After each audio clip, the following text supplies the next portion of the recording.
The American conservative. To bomb or not to bomb Iran, that is the question. Airstrikes must be proportional to presumed gains, as well as anticipated losses. Douglas Macgregor. February 4, 2024. Secretary of State Antony Blinken said Monday that it was an incredibly volatile time in the Middle East. The world, Blinken said, has not seen a situation as dangerous as the one we're facing now across the region since at least 1973, and arguably even before that. In response to Blinken's astute evaluation, President Biden is virtue signaling to Washington's war party that he too is willing to pointlessly bomb targets in the Middle East. In Washington, to do otherwise is to appear weak, something that presidents frequently conclude the leader of the world superpower cannot do.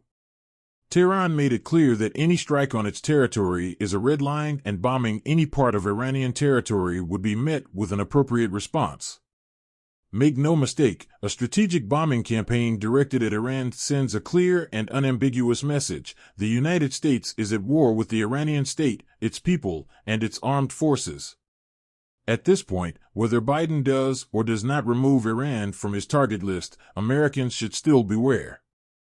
There is no shortage of bombing activists inside the Beltway who are convinced that war with Iran is the only solution to Iran's hostility to Israel. Bombing is not diplomacy, but politicians like it because it conveys the impression of substantive action. Bombing is neither a strategy nor a simple exercise in virtue signaling. Bombing is an act of war. Bombing does not contain conflict, nor does bombing deter an opponent from future action. If anything, bombing escalates tension and leads to all-out war. In June 1964, Secretary of Defense Robert McNamara convened a meeting to discuss potential American military responses to the loss of 2 U.S. military aircraft over southern Laos, where North Vietnamese forces were running supplies into South Vietnam. McNamara insisted that Washington respond to the loss of 2 U.S. military aircraft by striking the air defense battery that destroyed the aircraft. Not everyone in the meeting agreed with McNamara. At least one attendee said he saw no evidence that the airstrike would improve the military situation in Laos or South Vietnam. When President Lyndon Johnson joined the meeting, he asked whether the gains in striking the anti-aircraft battery were sufficiently justified to offset the inevitable criticism from the international community that the United States was violating the Geneva Accords. Ambassador Averell Harriman, who was also present for the meeting, carried the day when he advised President Johnson that the airstrike was the only way that Washington could signal its intentions to Hanoi. Americans know what followed. Washington signaled Hanoi, but Hanoi did not de-escalate. At no time in Vietnam, Laos, or Cambodia were American bombings, sea-based operations, or ground incursions truly effective in deterring enemy moves or in preventing more and more destructive war from breaking out. The North Vietnamese simply absorbed the losses and escalated their attacks wherever U.S. forces were weakest on the ground. American bombing campaigns fail to do more than temporarily suppress opposing forces because they are always based on the questionable assumption that the opponent can be compelled to submit to Washington's political demands with airstrikes alone. Though not intended to do so, targeting positions in Iraq, Iran, or Syria could lead the United States into a wider Middle Eastern regional war. Questions crucial to the military methods and strategy must be studied and answered in detail. It seems unlikely that this careful staff work has been accomplished at this early date. What is America's goal? How does striking Iran end the war in Gaza? Why is striking Iran in the U.S. national interest? Airstrikes must be proportional to presumed gains, as well as anticipated losses. Hitting a target from which a missile was launched is not retribution.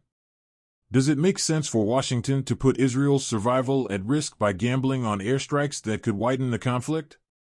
Should U.S. forces prepare to launch more strikes if initial U.S. strikes fail to induce the desired change in Iranian, Iraqi, or Syrian behavior? Do U.S. forces possess the required numbers of munitions, platforms, and spare parts to sustain an operation that could last for months? Can American forces in the region protect critical infrastructure from missile strikes? Washington knows that Iran is resolved to fight if U.S. forces attack it. An American-led strategic bombing offensive against Iran will produce a rain of fire on 57,000 American soldiers, sailors, airmen, and Marines in the Middle East.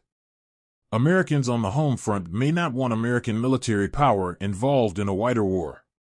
The use of unmanned systems makes it politically attractive for Washington to strike. Unmanned systems promise to minimize America's potential losses in an air campaign. In matching targets, however, American military deployments already provide Iran and its regional allies with a large set of potential infrastructure targets vital to U.S. military operations like harbors, airfields, and housing. American policymakers must not be duped into believing that U.S. military technology is unique or superior, or that the U.S. armed forces, on land or sea, are immune to large-scale precision strikes. Bombing will not prevent Iran from establishing new and better air defense sites. In fact, history suggests that high-altitude bombing increases the determination of hostile opponents to resist, not surrender. Hypersonic weapons will penetrate existing air defenses and target U.S. warships at sea. These, along with probable Iranian access to Russian and Chinese space-based intelligence, surveillance, and reconnaissance capabilities, argue for preparations that exceed the needs of a few air and naval strike packages.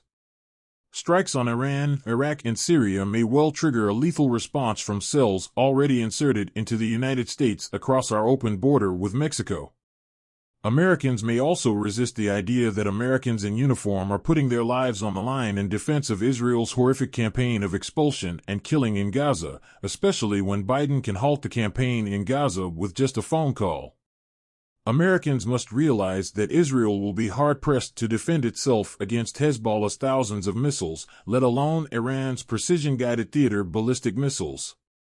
These points notwithstanding, Israeli PM Netanyahu remains determined to complete his task of expelling or destroying the Palestinian population in Gaza.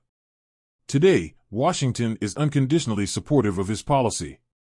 Whether a pause in the fighting is agreed or not, Israel's war is just beginning. A great power's descent into a hell of its own making is never swift. As C.S. Lewis taught, the descent is gradual, plodding, even measured until, suddenly, a great power like the United States discovers it has grossly underestimated its opponent. Bullying, bribing, bombing, and sanctioning opponents has not worked well. Thanks to a string of strategic military failures in Afghanistan, Libya, Iraq, and Ukraine, Washington is rapidly reaching hell in its relations with the rest of the world.